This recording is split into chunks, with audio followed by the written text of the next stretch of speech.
I've tested every weapon against almost every boss so I can give you the exact numbers. All timestamped below in alphabetical order, so you never need to input loads of numbers in the DPS calculator ever again. Not only can you see what the best weapons are, but by exactly how much, just like this. But before you get into it, there are a few things that you should know.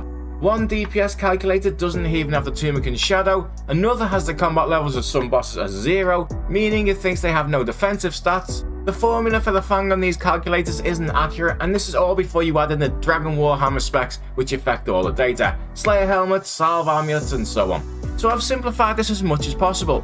All weapons have been tested using the best in slot gear, using salve amulets on bosses weak to it, and Slayer helmets on any bosses that you can only do on a Slayer task.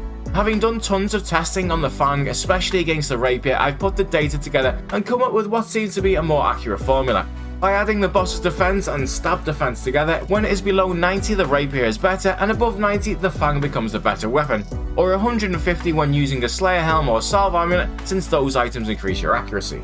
So every defense level below that, the Rapier does 0.012 more DPS than the Fang, and above it the Fang does 0.012 per level. And since the Rapier's figures are accurate on the DPS calculator, I can use this to work out all of the Fang's DPS.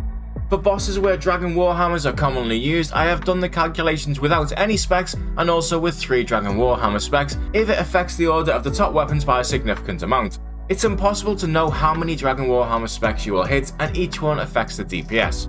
So as a general rule, magic does not benefit from it. The Fang benefits the least from a Dragon Warhammer spec compared to other weapons. The Rapier, Blade of Saldor and Inquisitor's Mace have a slightly above average benefit, but the Scythe on large creatures and the Blowpipe benefit the most as they have very high DPS on low defense creatures.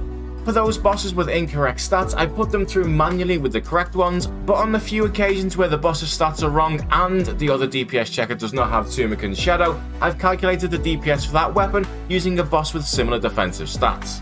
The only bosses not in this guide are from the Tombs of Amaska and the Wildy bosses, as all of the data isn't available on the trackers yet.